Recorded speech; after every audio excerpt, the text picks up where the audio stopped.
those of you who were watching the Kansas City at Houston contest, Houston wins that one. 19-12 is the final score there. Foreman, let's pick back up on that New England-Miami talk. Well, for Houston, that's a huge win. They beat Kansas City in their building. That's two good, solid wins for Houston, especially from a defensive perspective.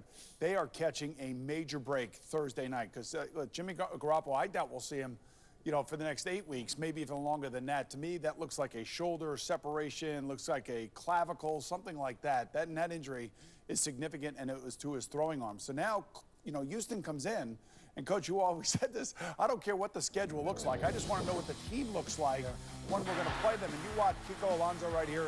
He pile drives Jimmy Garoppolo right into the ground. Defensive players do this all the time. I know because I've been on the receiving end of a number of these hits. I'm sure you were too, Tony.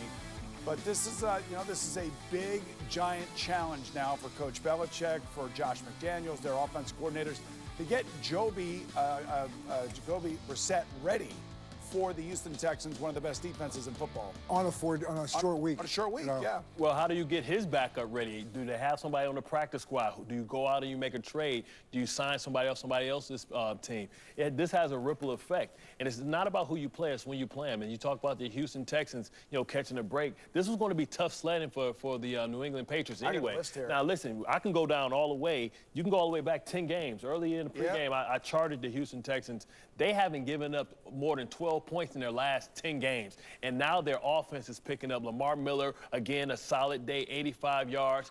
Hopkins scoring. I think that, Oswald is getting more comfortable in the pocket, and J.J. Watt is only getting stronger. Yeah. And I really do like what the Houston Texans are doing with that big three coming in there. The additions that they put on the offensive side of the ball have certainly made them potent. But I said it before, and I'll say it again, the New England coaching staff is one of the best in the business, one of the best ever. They can go out there and they can put it to get something together. Read the list. I got a name for you that's not, and there's not a guy, and the guy's not even on the list. He's busy doing a lot of commercials. Playing for the Mets. Busy doing a lot of commercials. His name's Peyton Manning. Listen, I don't know, maybe. Come on. Are you talking about a backup quarterback now, too? Right now. Why? Oh, my back hurts so bad. That would be great. You're talking about 2 games because we got Tom Brady coming back to him. So you got to get back 2 games. But you know what? Don't laugh because that is the piece of paper. When you're a head coach, you're saying what's available. That's what you're looking at right there. Read out the top 5. Let's hear the top 5. But here's what I say. Look for a guy who's got some connection with Josh McDaniel because he's going to have to learn this system in a very short period of time. Tim Tebow. No. Matt Sims. Up top, boom. Matt Sims, we're thinking of the same brain. Is actually on the practice squad for the Falcons. But then you take a look at the guys that are on the street.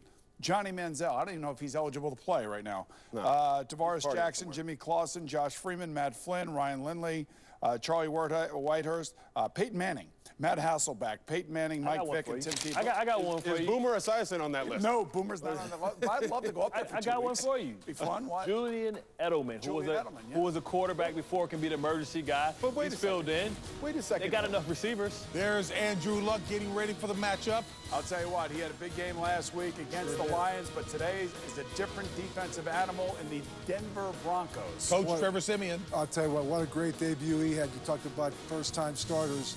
He needs to shoot some of those feet right there. We'll see him again this late games. CBS Sports thanks you for watching this presentation of the National Football League.